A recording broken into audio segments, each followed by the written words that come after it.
The Alps do not make transportation impossible. They make every shortcut expensive. For centuries, the Brenner Pass has been a key crossing between northern and southern Europe. But a mountain pass is not a flat railway. Trains climb, curve, brake, and fight gravity through terrain that was never shaped for modern freight. So the engineering question was not only how to dig a tunnel, it was how to move a railway away from the mountain pass, lower it into the base of the Alps, and keep it precise enough for trains to one day pass beneath the mountains instead of over them. That answer became the Brenner Base Tunnel, a railway tunnel between Innsbruck in Austria and Fortezza in Italy, planned as a 55-kilometer base tunnel, and part of an underground rail link of about 64 kilometers when connected with the Inn Valley Tunnel. But this is not one simple hole through rock. It is an underground system. Before the machines arrived, the first task was measurement. Engineers had to understand the valley, the portals, the access roads, the drainage routes, and the mountain itself. A tunnel this long cannot be corrected by instinct once excavation has begun. Its alignment has to be proven before the main railway tubes are driven deep under the Alps. Survey crews marked control points. Geologists studied rock conditions. Drilling rigs tested what the tunnel would meet underground. At the portals, drainage works, retaining structures, and protected work zones turned steep alpine slopes into construction sites. This surface work looked smaller than the tunnel, but it decided whether the deeper work could begin safely. The first underground spaces were access tunnels and technical headings, built so crews, equipment, air, water control, power, concrete, steel, and muck removal could reach the future work fronts. Inside the mountain, every extra meter changes the problem. Fresh air has to be pushed forward, dust has to be pulled back, water has to be collected, rock has to be stabilized, and every machine entering the tunnel has to leave space for the next operation behind it. One of the most important parts of the Brenner system is the exploratory tunnel. It is smaller than the main railway tubes, but it runs below and between them, giving engineers information about the rock before the main excavation reaches it. It also supports drainage and long-term maintenance logic. This is where the mountain starts to reveal itself. Probing drills move ahead of the face. Water appears in cracks. Rock layers change. Survey data and geological mapping decide which excavation methods should be used next. The exploratory tunnel is not dramatic like a giant cutter head, but it reduces uncertainty. And in tunneling, uncertainty is one of the most expensive materials on the site. In complex ground, the tunnel advances by drill and blast. A drilling jumbo bores a pattern of holes into the rock face. The pattern controls how the rock will break, how far the next advance will go, and how the tunnel profile will stay close to its designed shape. After the face is prepared, the work zone is clear. The blast is controlled, contained, and followed by ventilation. No one rushes forward. Dust has to be removed. Loose rock has to be checked. Only then can scaling equipment knock unstable pieces from the crown and walls. After the broken rock is cleared, the tunnel is still not ready. A freshly blasted surface is temporary. Steel mesh, rock bolts, lattice girders, and shotcrete turn the rough opening into a stable heading. Bolts tie the rock mass together. Shotcrete creates a protective shell. Drainage keeps water from becoming pressure. This is the rhythm of drill and blast. Drill, clear, blast. Ventilate, scale, muck out, support, inspect, and repeat. In other sections, the project uses tunnel boring machines. Instead of breaking rock in short blast cycles, a TBM presses a massive rotating cutter head into the mountain and advances continuously. But a TBM is not just the cutter head. Behind it are conveyors, power systems, ventilation, service rails, lifting systems, and crews managing material flow.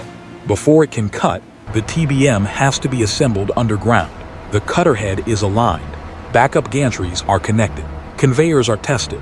Survey crews check that the shield points exactly along the planned tunnel axis. Then the machine begins to move. The cutter head grinds into the rock. Fragments fall onto the conveyor. The face advances by centimeters and meters, while the logistics chain behind the machine has to keep pace. If muck removal slows, Excavation slows. If materials do not arrive, support falls behind. If ventilation is interrupted, the workfront cannot operate. This is why the Brenner Base Tunnel is not just excavation. It is an underground production system. Deep inside the mountain, service trains carry materials where trucks cannot work. Conveyors remove broken rock from long distances. Ventilation ducts push air toward crews far from daylight. Cable routes, drainage channels, and passing areas keep the construction process from blocking itself. Because the final railway will use two separate single-track tubes, the system also needs connections between them. Cross passages create those links. They are smaller than the main tunnels, but their role is critical. They provide access, safety routes, maintenance, and flexibility. Each one has to be excavated, supported, waterproofed, lined, drained, and connected into both main tubes. This is where tunnel construction becomes less about distance and more about integration. A main tube alone is not enough. The exploratory tunnel, the access tunnels, the cross passages, the emergency spaces, the drainage, and the systems all have to work together. At certain points, the underground space widens into service and emergency areas. These are not passenger stations. They are railway safety infrastructure hidden inside the mountain. Rebar, formwork, waterproofing, drainage, and concrete lining all have to be installed with precision. The more complete the tunnel becomes, the less raw it looks. Rough rock gives way to shotcrete. Shotcrete gives way to waterproofing. Waterproofing is covered by final concrete linings. Drainage channels define where water should go. The unfinished mountain opening slowly becomes a railway tunnel. But even when the concrete is in place, the project is not finished. A railway tunnel is not ready because there is a hole through the mountain. It needs track, power, ventilation, cable trays, signaling equipment, emergency walkways, drainage, communications, safety systems, and inspection access. Slab track installation changes the tunnel from a civil engineering structure into a railway corridor. Rail alignment has to be controlled through long underground sections. Ventilation and safety equipment must work where there is no natural airflow and no daylight. This phase is less spectacular than a cutterhead or a breakthrough, but it is what turns excavation into infrastructure. One of the most symbolic moments in any long tunnel is breakthrough.